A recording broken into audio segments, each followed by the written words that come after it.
Hey guys, good morning. Welcome back to my channel. आप सबका मेरे नए ब्लॉग में बहुत स्वागत है। तो आज है हमारा विशाखापट्टनम का third day and last day.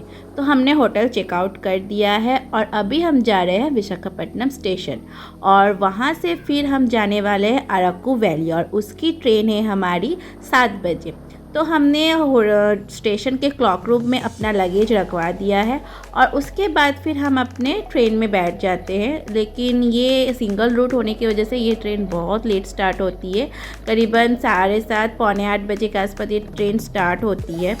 और जाते जाते यहाँ का नज़ारा उफ़ देखने लायक है एकदम। इतना सुंदर, बादलों के बीच में पहाड़ और या बोलिए पहाड़ के बीच में बादल। इतने सुंदर यहाँ के नज़ारे हैं ना कि देख के दिल खुश हो जाता है।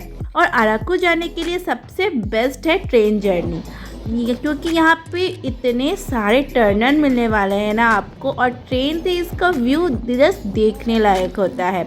तो हम अराकू से पहले बोरा केव्स पड़ता है, तो हम वहीं पे उतर गए और विशाखापट्टनम से बोरा केव्स तक हमें कम से कम 40 से 45 टर्नल मिले। और एक एक टर्नल 1 किलोमीटर 1.5 किलोमीटर इतने लंबे लंबे टर्नल हैं। वहाँ के लोकल जो लोग थे वो बता रहे थे कि ऐसे बहुत सारे टर्नल हैं और ये जो विशाखापट्टनम से ट्रेन शुरू होती है और वो जगदलपुर तक जाती है और वहाँ तक इतने टर्नल मिलते हैं।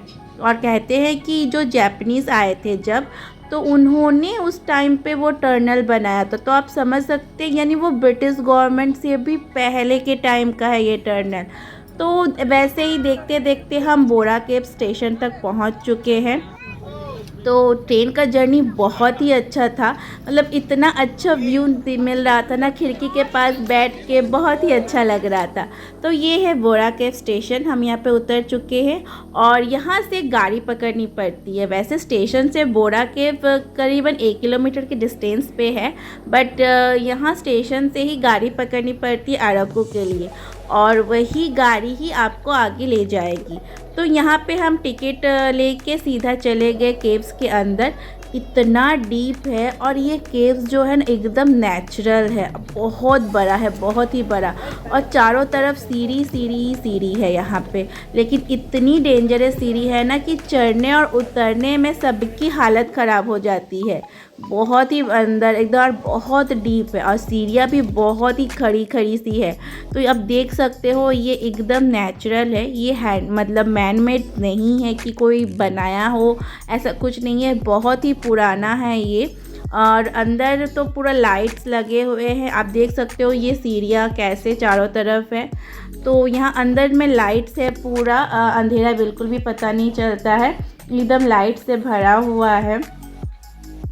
क्योंकि ये गुफा इतना अंधेरा है, लाइट्स नहीं देंगे ना तो पूरा अंधेरा अंधेरा सा लगता है, जिस वजह से यहाँ पे कलरफुल लाइट्स दिए हुए हैं जिससे ये अट्रैक्ट भी करे। और साथ ही मतलब एक टूरिस्ट स्पॉट है तो वहाँ पे फ़ोटोज़ वगैरह भी लोग खिंचा रहे हैं, जिस वजह से यहाँ पे कलरफुल लाइट्स भी है। और ये बहुत ही बड़ा है, यहाँ पे मतलब ऊपर जाना नीचे जाना बहुत मतलब बहुत बड़ी एरिया है यहाँ पे। और यहाँ पे कहते हैं कि शिव जी मतलब यहाँ पे ज़्यादातर यहाँ के लोकल जो ट्राइबल्स लोग हैं यहाँ पे इस गुफा में, उन लोग कहते हैं कि यहाँ पे शिव जी की पूजा होती है। तो जगह जगह पे छोटा छोटा शिव जी की मूर्तियाँ या शिवलिंग ऐसे हमें देखने को वहाँ मिल रही थी। और इस गुफा में ना एक और चीज़ थी कि यहाँ पे पानी आता था, मतलब अगल बगल कहीं पे भी उतना पानी नहीं था या कोई नदी वैसे नहीं थी, बट फिर भी इस पत्थरों के बीच बहुत पानी आ रहा था। जगह जगह पे पानी आके जमा हो चुके थे, आप देख सकते हो इधर साइड साइड में यहाँ पे पूरा जमा हो चुका था और पत्थरों के बीच बीच में कहीं कहीं से पानी हमें यहाँ पे दिख रही थी।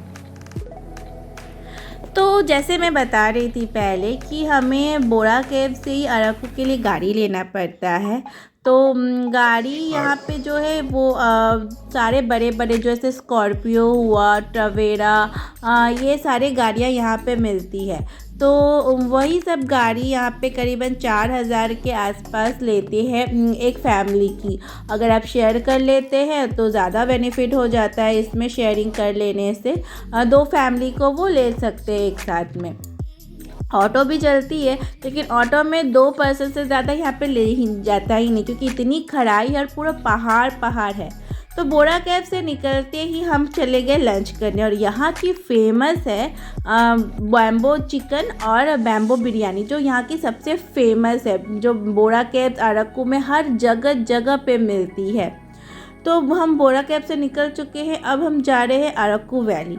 और अरक्कू जाते वक्त यहाँ पे बीच में बहुत सारे व्यू पॉइंट्स मिलते हैं, कॉफ़ी गार्डन है जहाँ पे कॉफ़ी होता है वो दिखाया जाता है कि कहाँ पे इसकी खेती होती है, क्या है। प्लस म्यूज़ियम है, ट्राइबल म्यूज़ियम है, ये सारे आते हैं। तो और अरक्कू में ही गाड़ी स्टॉप कर देते हैं, मतलब अरक्कू ही इनकी लास्ट डेस्टिनेशन होती है इन गाड़ियों की। उसके बाद वो रिटर्न लेके नहीं आते हैं, अरक्कू से ही ट्रेन पकड़नी पड़ती है या फिर बस पकड़ना पड़ता है। तो जैसे कि मैंने आप पहले ही बताया स्टार्टिंग में कि अरक्कू में सिंगल रूट है, जिस वजह से वहाँ पे एक ही ट्रेन चलती है। तो हम आगे बढ़ते हुए हमें यहाँ पे एक वाटरफॉल मिला। बहुत ही छोटा सा एक वाटरफॉल था, बट बहुत अच्छा लग रहा था, इतनी अच्छी हवाएं चल रही थी वहाँ पे, व्यू बहुत अच्छा लग रहा था, और अगल बगल में खेती हो रही थी। उसके बाद फिर हम आगे बढ़ते हमें यहाँ पे कॉफ़ी गार्डन दिखता है। हम कॉफ़ी गार्डन की तरफ जाते हैं, और ये रोड से बहुत ही नीचे है, मतलब सीढ़ियों से पार करते हुए नीचे गार्डन पे जाना पड़ता है। और वह गार्डन पे जब हम गए तो हमें छोटे छोटे कॉफ़ी के वहाँ पे बीज हमें दिख रहे थे कि कॉफ़ी हुआ है, अभी वो कच्चे थे, पके नहीं थे, तो जिस वजह से वो भी पके हुए नहीं दिख रहे थे, हरे हरे ही छोटे छोटे से दिख रहे थे। और इस कॉफ़ी गार्डन पे ना वो नीचे छोटे छोटे कॉफ़ी के पेड़ और ऊपर रोड साइड पे बड़े बड़े पेड़, वो इतना अच्छा वहाँ का व्यू आ रहा था। वहाँ पे कॉफ़ी गार्डन से जैसे ही हम बाहर आते हैं, वहाँ के जो लोकल लोग हैं वो कॉफ़ी बना के वहाँ पे बेचते हैं, प्लस कॉफ़ी के बीन्स, कॉफ़ी पाउडर, ये भी वहाँ पे वो सेल करते हैं। और वहाँ की जो कॉफ़ी की टेस्ट है ना, बहुत ही गज़ब है, बहुत, मतलब हम लोग जो नेस्कैफ़े ये सब लेते हैं उससे थोड़ा सा हमें यहाँ पे इस कॉफ़ी का टेस्ट डिफरेंट लगा। तो वहाँ से हमने ये कॉफ़ी, कुछ गरम मसाले थे, ये सब हम वहाँ पे लाए। और मैं जैसे बता रही थी कि हमारे साथ एक और फैमिली थी, तो ये थी एक और फैमिली हमारे साथ, जो जिनके साथ हमने ये गाड़ी को शेयर किया था। तो हम यहाँ से जाते जाते, यहाँ मतलब जितने ऊपर जाते जाएंगे ना, पहाड़ ही पहाड़ और दिखते जाएंगे। और ये रास्ता पूरा पहाड़ को काट काट के ऊपर बनाया हुआ, मतलब टर्निंग ऐसा है कि यहाँ पे बाइक भी चाहिए। अगर बाइक से भी कोई जाता है तो वो हैवी वाली बाइक होनी चाहिए, या फिर इस तरह के बड़े बड़े गाड़ियाँ होनी चाहिए। तो आगे बढ़ते हुए हम आ गए हैं एक व्यू पॉइंट पे, और यहाँ से व्यू ज़रा देखिए, लग रहा है ना कि मतलब कहीं और आ चुके हैं। तो इतना सुंदर है, पूरा बादल सा दिख रहा है, जबकि धूप बहुत ज़्यादा था, बहुत ही कड़ा धूप था यहाँ पे। लेकिन ये जो मतलब वैलियों में बादल ये जो दिखता है ना, ये बहुत ही अच्छा लग रहा था। तो कुछ देर हम वहाँ पे रुक के फ़ोटोज़ खिंचाया, कुछ फ़ोटो वगैरह लिए, वहाँ का कैप्चर किया व्यू, बहुत अच्छा था। और उसके बाद फिर हम सीधा निकल गए अरक्कू के लिए।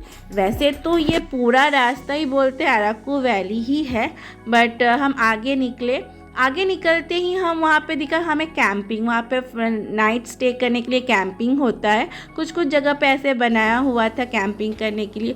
जो अरक्कू में स्टे करना चाहते हैं वो इस कैंपिंग का लुत्फ़ उठा सकते हैं। तो वहाँ पे बहुत जगह जगह पे इस तरह का कैंपिंग बनाया हुआ था। और आप इधर देख सकते हो कि रास्ता इधर बन रहा था, नया नया रास्ता बन रहा था। तो उसके बाद फिर हम पहुंच गए कॉफ़ी म्यूज़ियम पे।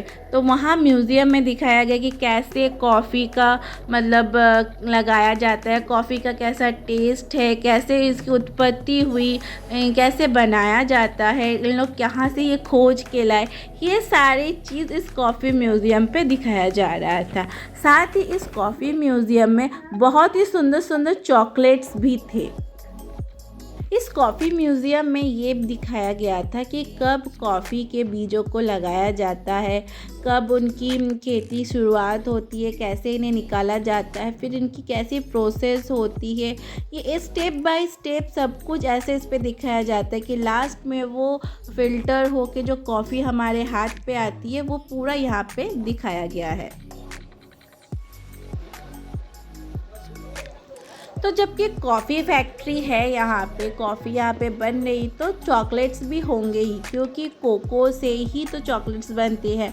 तो यहाँ पे बहुत सारे वैरायटी के चॉकलेट्स थे, जो चॉकलेट्स मैं जैसे घर पे बनाती हूँ वैसे ही बहुत सारे यहाँ पे चॉकलेट्स थे। और साथ ही यहाँ पे कॉफ़ी ग्राइंड होते हुए भी यहाँ पे जो मशीन थी वहाँ चल रही थी। तो ये था अराकू का कॉफ़ी म्यूज़ियम, जो बहुत ही फेमस है यहाँ पे बहुत सारे कॉफ़ी भी मिल रही थी। तो उसके बाद फिर हम चले गए ट्रैवल म्यूज़ियम पे। ये यहाँ का सबसे लास्ट टूरिस्ट स्पॉट है और इसी के बाद यहाँ से फिर रिटर्न घर जाते हैं सब। तो यहाँ हम अंदर ट्रैवल म्यूज़ियम के अंदर गए। ट्रैवल म्यूज़ियम में पूरा आदिवासी का लाइफस्टाइल दिखाया गया है कि उन लोग कैसे रहते हैं, उनकी लाइफस्टाइल कैसी थी, क्या क्या करते थे, ये सारे दिखाया गया है। और साथ ही यहाँ पे कुछ एट्रैक्टिव गेम्स वगैरह भी थे जो चार्जेबल बेसिस पे थे। जैसे ये एक देखिए, ये चार्जेबल नहीं था, ये जस्ट ऐसे ही फ़न था। तो ये इस तरह के कुछ गेम्स थे यहाँ पे। और साथ ही वहाँ पे बच्चों के खेलने के लिए भी बहुत सारे ऑप्शन थे। तो ये देखिए, ये एक दूसरा गेम है जो यहाँ के लोग करके दिखा रहे थे। इस तरह से इलेक्ट्रिक साइकिल पे ऐसे चल रहा था ये। तो ये भी बहुत अट्रैक्टिव थी यहाँ पे। और भी बहुत सारे यहाँ पे गेम्स रखे हुए थे, कर रहे थे। तो ये देखिए, ये है यहाँ की ट्राइबल म्यूज़ियम की लाइफस्टाइल। तो यहाँ पे दिखाया गया था इन लोग कैसे शिकार करते हैं, इनकी खाना क्या होती है, क्या क्या औजार यूज़ करते थे उस टाइम पे, मसाले कूटने के लिए, गेहूँ पीसने के लिए, कूटने के लिए, ये क्या क्या औजार यूज़ करते थे, उनकी मतलब क्या क्या मतलब सुबह उठ के क्या करते हैं, मछली पकड़ना से लेके मधुमक्खियों के छत्ते से मधु निकालना, सब्जी उगाना, खेती करना, ये सारे चीज़ें जो है यहाँ पे वो पूरा पर्टिकुलर दिखाया गया था कि मतलब आदिवासियाँ जो थे उनकी मतलब सुबह से लेकर रात तक की लाइफस्टाइल कैसे होती थी, क्या क्या करते थे इन लोग, ये सारे चीज़ यहाँ पे दिखाया गया है। बहुत ही अच्छे से इस म्यूज़ियम को बनाया गया है। जो जो पुराने चीज़ें हैं उन सबको अच्छी तरह से पेंट करके उनके नामों के साथ वहाँ पे रखा गया था। तो वो देखने में भी बहुत अट्रैक्टिव लग रहा था। और कुछ कुछ चीज़ें ऐसे हैं जो हमने देखे हैं और कुछ चीज़ें ऐसे भी हैं जो हम कभी देखे ही नहीं हैं, पहली बार यहाँ पे देख रहे थे। ऐसे भी बहुत सारी चीज़ें यहाँ पे थे।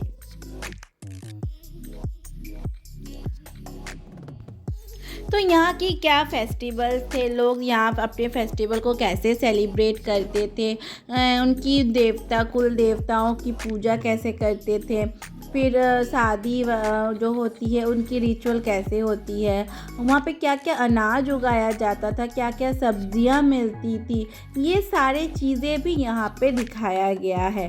तो यहाँ पे देखिए कैसे औरतें खेती कर रहे हैं, किसान हल लेके जा रहे हैं, क्या सब्जी उगा रहे हैं, ये सब कुछ यहाँ पे दिखाया गया। और बहुत ही सुंदर से, बहुत ही अट्रैक्टिव तरह से यहाँ इस म्यूज़ियम को बनाया गया है।